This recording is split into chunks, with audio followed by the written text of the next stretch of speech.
Here we are as we talk food safety. It is one of those ones where even with my experience cooking in a commercial kitchen, I still get confused. How long can you keep rice? Why is it that rice can be such a dangerous thing with so little intervention? And also chicken is known as it. To explain more, there's a really good cookbook out called the Rotten Food Cookbook, recipes guaranteed to give you social media coverage. Now, it's aimed at the commercial kitchen for people who are in food service because, let's face it, no business wants to give their customers food poisoning. But it relates very much to the home kitchen as well. So I've got to say congratulations to Shane van der Vorstenbosch for writing it. Welcome to the weekend show. When did you first come up with the idea that you could kill the whole family with one cookbook? Someone gave me the title of the book, the Rotten Food Cookbook, and after that, you're just going, what a magical idea. So I'd love to say the idea was mine, but someone gave me the title of the book. And after that, the jokes, the puns, the recipes and the tips all came together from that. So, yes, it all just magically came together once we had that title. Take me through how to make a chicken Caesar salad. Okay. When it comes to food poisoning, what you want to do is try and increase the chances. So we're going to start at the shops and we're going to just duck into the deli and we're going to buy a couple pieces of chicken for our chicken Seizure salad. And then we're going to go back to the car and we're going to put them in the boot of the car. Oh, wait a minute, we should really get some fresh lettuce for this. So we'll duck back into the shops and get some lettuce. Just leave the chicken in the boot though, that'll be fine. Yeah, just leave the chicken. Yeah, that'll be fine. Oh, wait a minute, I'm running a bit low on toilet paper, so I'll run over and get a bit of toilet paper. And then as I'm going through the checkout, I bump into a mate and let's just grab a coffee together. So by the time we get home, we've got chicken that's a little bit fresher than it was when we first bought it. So that's a good start. But really the secret of chicken Caesar salad is in the preparation. So what we're going to do is we're going to get a chopping board out. We're going to cut up our bacon, start frying our bacon. Then what we're going to do is we're going to get the chicken and we're just going to put that on the chopping board. The same one we used with the bacon? Oh, absolutely. Good, yeah. Because you don't want to waste time washing up chopping boards. No. And so what we're going to do is just cut off those grisly bits off the chicken and then we're going to fry the chicken. What's interesting though is now the chicken is reasonably safe to eat because even having left it out, the bacteria is growing on the outside and we've cooked it and it's safer to eat. Now, disclaimer, it's not necessarily safe to eat. We don't know how long we left it in the car, but it's actually reasonably safe. The secret of chicken Caesar salad is you now get the lettuce and you put it down on the chopping board. Now, we didn't want to waste time washing the chopping board, so we're going to put it on the chopping board and we're going to cut the lettuce up there. We're going to get the other ingredients and everything's going to go across that chopping board into the bowl. Then when we get the chicken and the bacon and put that in, the secret of chicken Caesar salad now is it is actually the lettuce that is the killing force. Really? So the chicken, we've heated it up. As long as we've cooked it and got it above 65 degrees, chances are we've killed off most of the nasties. But all over those lettuce leaves, we've now got bacteria and it's just sitting there waiting for the unsuspecting mother-in-law. If you want to do a really, really good job, bring the salad out at about 11 o'clock, put it on the table so that everyone can see what a wonderful cook you are. And then, hopefully by the end of dinner, there's still a little bit left over. We'll pop that in the fridge. We'll bring it out tomorrow and that'll be the nice little extra. So what it takes is cross-contamination, taking it from what's not safe to something that you think is safe, and then letting temperature really, really set it off nicely. All right, well, let's drill down and do the serious side of this because what we've done there are several steps which have opened the risk which we didn't need to do. And the first one is the breadboard. You really do. You need different boards for different functions and you need to wash the boards afterwards, don't you? Yes, yeah. The simplest thing you can do at home is just make sure you've got one dedicated meat board and don't ever use salad on that board. And that's... the best thing you can be doing is if you don't have a dozen boards, have two boards. You have to have two boards. We at home have three. We've got a bread board, veggie board, and a meat board. and Yes. that tends to be okay. And then there's a fourth board which I just skate around on the kitchen in. But it's not that hard to do. And then I always find having a sink of hot water as you're doing food with soapy hot, very hot water is a good thing to have as well. Would that be right? It's Sometimes. a good idea. I've got teenage kids, and so just trying to get them to rinse things afterwards is an effort in its own right. But it is a good idea. As soon as you've used something, just make sure you've got it in that hot water, getting rid of the worst of it, and then you're less tempted to just keep on using it anyway. 13 minutes past 11 on 702 ABC Sydney, ABC Radio across New South Wales. Perhaps you've wondered, how safe is it to keep salmon in the fridge? How do you handle rice? When it comes to food safety, how can you avoid poisoning the family this Christmas? Pick the brains of Shane, 1300 222 702, 1300 222 702. Or perhaps you've seen examples of things that have just made you go, no, you can't serve food like that. Let us know. Join in the conversation on 702 ABC Sydney 1300 222 702 or text 0467 922 702. You're listening to Weekends with Simon Marnie on 702 ABC Sydney and ABC New South Wales. But also we're talking food safety, how not to kill the family this Christmas with Shane van der Vorstenbosch, who's written this fantastic book mainly for food service but applicable to the home called The Rotten Food Cookbook. And it's the for fine whining and dining experience, with whining spelt very differently, let me tell you. In here you've taken recipes and applied a pun but used it to show the wrong ways to do things. So for example, the choked salmon mousse looks at smoked salmon, double cream, and how to make that. But the area that you're trying to show off in here is that refrigeration isn't always mandatorily safe, is it? The fridge can be a fantastic place for the unsuspecting guest. Put some meat defrosting on the top shelf and you've got a fantastic opportunity to spill a bit of the blood or the juices down on what's below. So that's a really nice tip. So, and the great thing about that is as you're taking the meat out of the fridge, people won't know what's happening below and they'll grab the fruit or whatever and end up with goodness knows what. So that's a good tip for everyone at home, is make sure when you're defrosting in the fridge, try to use one of the lower shelves and make sure that you're not dripping on what's below. But also be aware that 8 degrees C is the common setting for a domestic fridge. Domestic fridges are awful because they've got this nondescript number, and I can never tell whether or not you're meant to turn it up to a higher number to make it colder or warmer.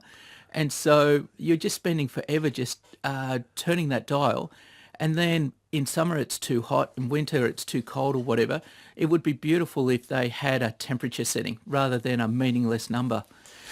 I actually have in our fridge, I know it sounds incredibly anally retentive, but in the freezer in the fridge we have a thermometer. Oh, it's the best thing. They're $5. Put a thermometer in your fridge and just make sure you get your fridge down below 5 degrees and you should be fine. So that's the thing, if below 5 degree for the fridge and then under a good setting for the freezer? Freezers, you tend to have less control. Minus 15 degrees is a good number there. That's what most people in the hospitality industry are aiming for. But the big one is your fridge. Make sure you get your fridge down as cold as possible. You don't want to be freezing things, but if you can achieve under 5 degrees, that's what's required in the hospitality industry. 17 past 11 as we look food safety in the kitchen. You mentioned the defrosting and the whole thing of never. Why is it that we're not allowed to freeze something twice? What's the story there? That's a bit of an urban myth that is disappearing. The big problem with refreezing is the fact that it's all about time and temperature. So as it goes above 5 degrees and as it gets up to room temperature, it's called the danger zone, and that's the time where bacteria is really having a party. And so what you're trying to do is to restrict how much of a good time the bacteria can have.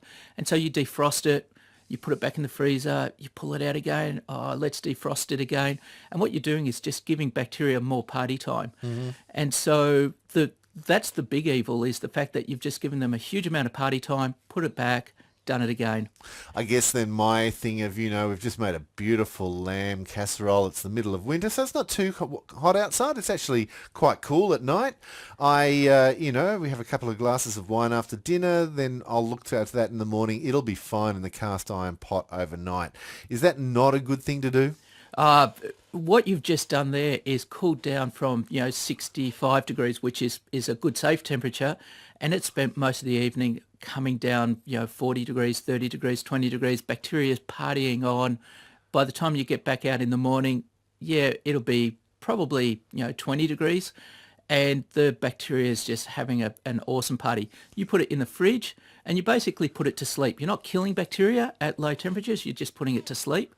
And then if you don't heat it up correctly, then you're in for a decent case of driving the porcelain bus. No, I understand entirely. So let's go through the two things we should do there. One, cool it properly. And how do we do that? As soon as it stops steaming, pop it into the fridge. So the sooner you can get it into the fridge, the better you are. The reason why you just say until it stops steaming is because if it's too hot, you'll be warming things up in your fridge. Okay. So that's the most important thing. So Lid on, lid off, doesn't matter? it doesn't matter. So we were talking about that earlier, and you said never put the lid on. I don't know where that one's come from, but get it in as quickly as possible. And then when you heat it up so that it's above 65 degrees. 65 degrees is the temperature at which if you put it in your mouth, you'll be burning your mouth. All right, so my mum's thing of simmer for 10 minutes isn't necessarily going to do that right thing because we don't know what the temperature is. No, so if you can eat it straight away, you haven't reached that critical temperature. And microwaves are really bad for that, where you've got it really hot on the outside and frozen on the inside. You need to make sure it's hot all the way through. And can you do that with a microwave, or are you just playing Russian roulette? It's microwave, stir, microwave, stir, microwave, stir. It's the only thing you can do. 20 past 11 as we look at food safety. 1300 222 702. Shane van der Vorstenbosch is with us. The book is The Rotten Food Cookbook.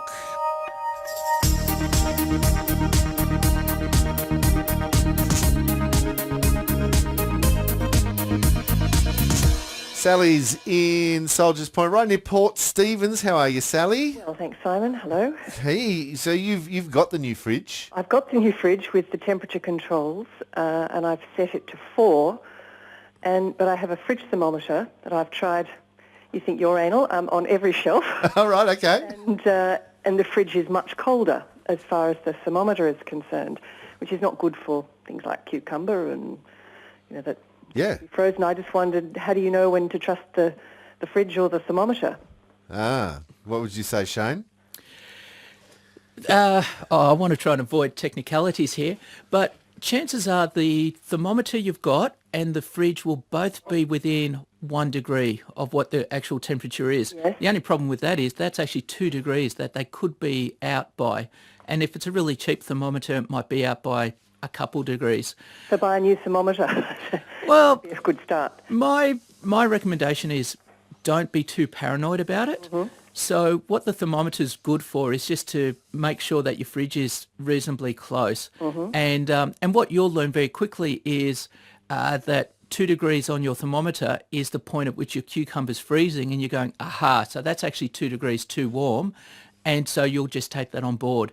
But what's really good about your fridge is if you've got a temperature on your fridge, you can adjust that up or down and be having it sitting there reliably. Yes, that's what I was wondering. I'm not being too paranoid. I just want to keep everything in the right conditions. Well, it's good, one, not to kill the family, but also to get the maximum use out of all your food. And as you say, if freezing a cucumber, you throw it out. Quite. Yeah. Good on you, Sally. Thanks for that. Have a great weekend on 702 ABC Sydney, ABC Radio across New South Wales, 22 past 11. Very shortly, off to Hill End to have Sunday brunch with Kim Deacon. But David on the Central Coast, he'd like to improve on your Chicken Seizure Salad. David, how are you? Yeah, g'day Simon, g'day Shane. Great book. Going to have to get it and read it. Have been long researching this topic myself in my own time. Years of working in a commercial kitchen. I reckon you can improve the Chicken Seizure Salad by making sure that the chef doesn't wash his hands, particularly between handling the raw and the cooked meat and other products. Oh, what a good idea. Cross-contamination, possibilities. It's a good one, isn't it, Shane? I've actually got it in the book, and I actually forgot to say it, so thank you very much. That's actually the best technique by far. Forget about the chopping board. Just get a hands-on approach to food poisoning is the best thing you can do. Great. And the other thing I was going to suggest that I've picked up as a really good tip over the years if you have something that you've cooked that's really hot, like a stew or a soup or something, and you want to put it in the fridge quickly, you mentioned to let it stop steaming. One of the tips I learned that was really good was if you can put it in a sink full of cold water, and that way you drain the heat from it much more rapidly, and that allows you to get it into the fridge and reduce your exposure time to the bacteria party time temps. So that's actually a good tip rather than the hand washing one. Yeah. Well, you know, I'd love to go your theme the whole way, but I can't think the opposite. No. I've done the fast chill too as well, and it just sort of gets off to the steam and then straight into the fridge. Well done, David. Yep. Great show. Yep, Shane. I'll give you one big tip. So anyone who is in a commercial kitchen here, the worst thing you can do is use a cubic shaped device for cooling down things. So the best thing you can do is have a flat container, and that will cool things down a lot faster. More surface area. More surface area, closer to the outside. Whereas I know at home we've got the big massive casserole dishes, and that's probably the worst shape you can have for trying to cool things down. Not too bad in home because you tend not to do a huge volume, but commercially it's nearly impossible to cool fast in one of those big square containers. Steve's in Cronulla. How are you, Steve? Hi, Simon. How's Jane? Singapore? Singapore's a place to give your constitution a bit of a test. We were at a hawker stall there, really enjoying the food we were having, and it was a delicious meal. But our stomachs turned a little when we saw the washing up arrangements. It was a sort of a bucket beside one of the benches, where the plates were dipped in and out and wiped down, and then the dog came along and drank some of the water. Oh, look, yeah, that's if we could replicate that in our home kitchen on Christmas Day, I reckon we'd get everybody, Steve. We would. We would. Have a good weekend. And Andrew in Blacktown, how are you? Good, thanks. Yourself? Good. You were listening to me talking about the stove on the pot on the stove. Yes, yeah. I fear it might be a habit of a particular generation that at the start of winter, a big pot of soup goes on the stove, and it stays there, and it's just constantly added to. With leftovers and all that, well, you know, not scraped off the plate. And leftover roast bones and that sort of thing. Just keep added constantly, and the thing bubbles away or simmers away or might even get turned off in the evening. It stays there the whole winter. I grew up with a soup like that, but I guess the caveat there, Shane, is the fact that you're reheating it regularly is to kill everything. Would that be it? This is where I take off my professional advice, and this is home advice, and we do the same at home. And there's nothing better than a soup that is days and days old with lots of stuff being added to it. And there's nothing wrong with it because you're taking it up above 60 degrees, taking it up to 70 degrees, getting it to the boil, and you're killing off the bacteria. The secret is you have to be boiling it, and just be careful if you are leaving it out overnight. That's the point at which you really are giving the bacteria the chance to thrive, and that's the risk. So my advice is don't leave it just sitting, not cooking overnight. Put it back in the fridge. But I grew up with one of those, Andrew, and we did survive, but I don't know how sometimes. It stays there the whole winter. And there are apparently soups in Jamaica that are 170 years old. Under that exact thing where they've just kept adding to them and master shop. Well, the flavour just gets progressively better throughout the winter. That's what Barry's saying in Newcastle as well. Leaves it on. Mum did it. Look, we haven't even touched on raw eggs. We haven't touched on rice. So maybe in the new year you come back and we can do some more food safety. But for the moment, the Rotten Food Cookbook, which, as I said, it's aimed at the commercial market, isn't it? Really, it is. But at the same time, we very quickly. Everyone who looked at it said, oh, my mother-in-law should see this, or my daughter should see this, or whatever. No one turns around and says, oh, mate, this is the perfect advice for me. We can't own up to that. But everyone knows someone who should be reading the book. And it does. It's got food temperatures, how to avoid it, as well as the humorous recipes as well. So congratulations, Shane van der Vorstenbosch. Have a great Christmas. Thank you. You too.